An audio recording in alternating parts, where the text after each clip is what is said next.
leo wewe mwana safina unakaa bila kukumbuka, maana husikii neno la unabii. Nisikize vizuri, husikizi neno la unabii, hulitii, hujui kwamba nikifanya hii yangu ya mwisho nitaishi. Nikimfanyia huyu utopata shida. Nisikize vizuri, sikiza injili vizuri, jikane kuishi kwa ajili ya Bwana.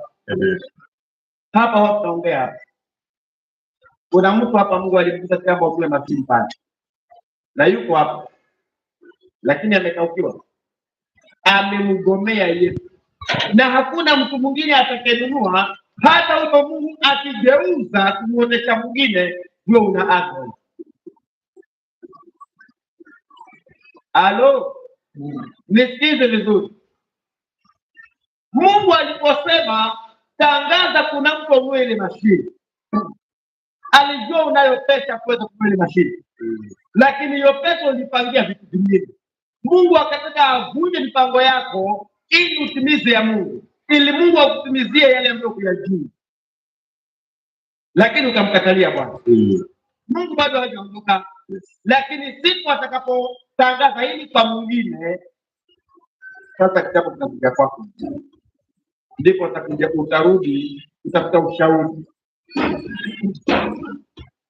lakini itakuwa imeshaharibika.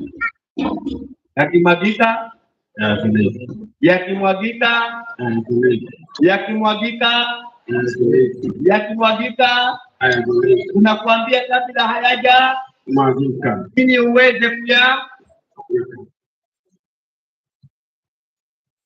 kuyahifadhi zile ya zote. Bwana asifiwe sana. Bwana asifiwe sana. Nipikie hiyo mkate unataja nikule mimi hapo kwanza. Ni viunga kidogo kwa hiyo jani na vifuta kidogo kwa hiyo jani, nifanyie nini kwanza?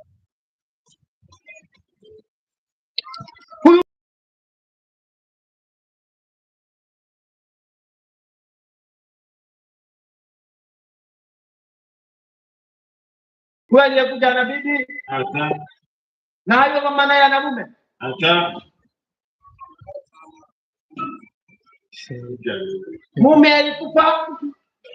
mume alikufa, mama alitoa kitoto kidogo, anaokoka kipune kitoto chake hapa.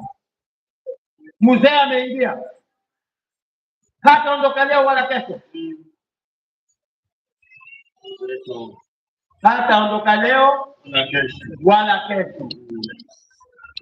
Amekuja ukaa hapo atunze hicho kijagi cha unga, leo tupia mafuta kuuza usipikie tena. Amesimama na ngojea mama asiyemjua nyuma wala mbele, anampikia mkate, ameketi anangoja akule akunywe. Haya, kukuja ule na wewe mama, nini tafuta kale tutakuta tena mama, nenda kutapata kidogo. Haya, anakula. Umepata nimepata kidogo. Haya, kula na mwanao tena, aanze yeye tena, aanze yeye. Mungu akijua kuvuta kwa mbele kwenye jambo, unaweza kupata Mungu tena ungakaanja kuhe. Bwana asifiwe sana. Amen. Huu ndio mtihani wengi wanasema. Pole Bwana, najua unaniambia mimi, lakini nisamehe sana sasa kukufanyia, kwa sababu unajua mimi mtoto wangu alikuwa mtoto shule. Huyo Mungu anajua unamtoa shule, anajua, lakini nikwambie nifanyie hivi. Mujaribu Mungu. Nijaribuni kwa njia hii muone.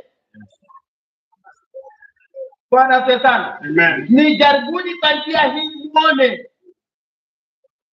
Mungu anataka watu waliokomaa, wanaweza kusikia sauti ya Mungu na kuitii. Mungu awafanyie mambo ya ajabu. Tunabaki tulivyowapenda kwa sababu tuko waoga na imani zetu haziamini. Ndio. Hatuamini kwamba tukitoa tulivyo navyo tutafanikiwa zaidi. Tukitoa tulivyo navyo tutakaukiwa. Kijito kikauka, lakini wakambia enda kumtesa. Bwana asifiwe sana. Bwana asifiwe sana. Tupo hapo ufanikiwe. Amen.